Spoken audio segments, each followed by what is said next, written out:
you spoke on a two-part plan to end poverty. You say graduate high school and then get married. Isn't that kind of anti-college? And also, where does that leave gay Americans in 45 states where they can't get married? It's actually a Brookings Institute study. It was done in 2009.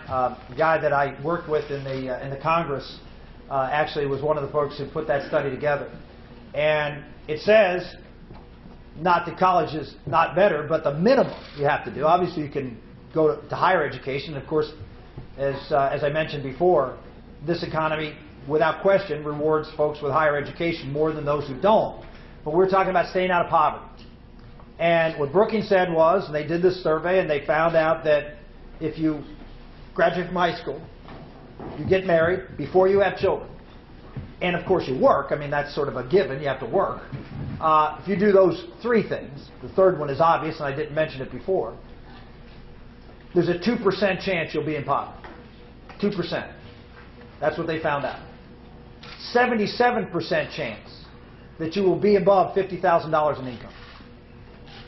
If you don't do those three things, then there's a 2% chance you'll be above $50,000 in income. And a 74% chance you'll be in poverty. So what I was talking about is that we should have an education system that makes sure children graduate from high school. We don't. We have an education system that makes sure that teachers and bureaucrats get their fair share. But it's not focused on children. Oh, it's focused on children, but not your child. It's not focused on every child in America and the unique challenges they have to be able to be successful in this country. And it doesn't focus on what parents believe is in the best interest of those children, which in the vast majority of cases will probably lead to their success in graduating from high school and going beyond. And that's why we need fundamental change in the education system. As far as marriage is concerned, it's important to value the institution of marriage.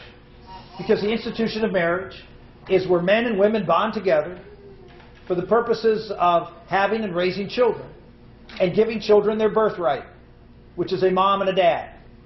And what this study recognizes, that if you don't have that relationship, if we have children being born out of wedlock and mothers raising children out of wedlock, it is much harder.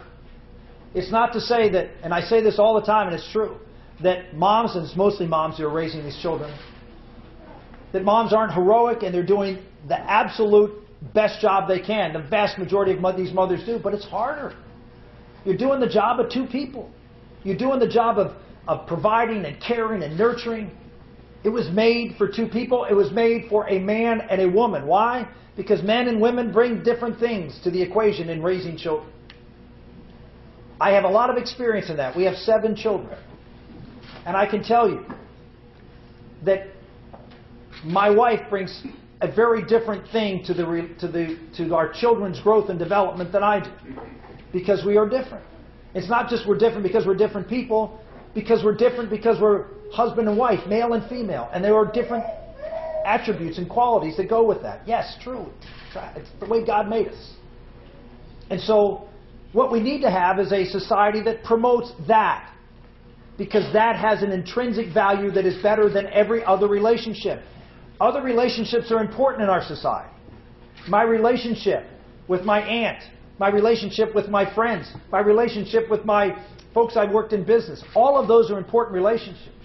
But they don't have the unique benefit that men and women bonding together for the purposes of marrying, having, and raising children and nurturing them to be successful citizens of our country.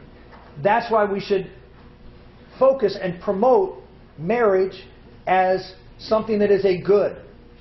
In the last 10 to 15 years, 20 years, we have seen a movement, actually probably the last 30 or 40 years, a movement to, starting from the no-fault divorce culture of the 1960s and 70s, we have seen a movement in this country to devalue marriage. And there has been a consequence.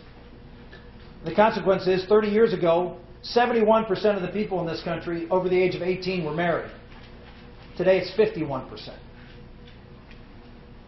And it's a 5% drop in the last 2 years, biggest ever. Why? Well, because our culture is saying that this is just this is no different. I was on Bill Bennett's show 2 mornings ago. His wife Elaine runs a program called Best Friends, which is an abstinence program focused on young girls. And this Best Friends program, according to what Bill told me on the radio, the Obama administration has said to him, they can't use the word abstinence anymore. They can't use it. Because, of course, that is a cultural artifact of a bygone era.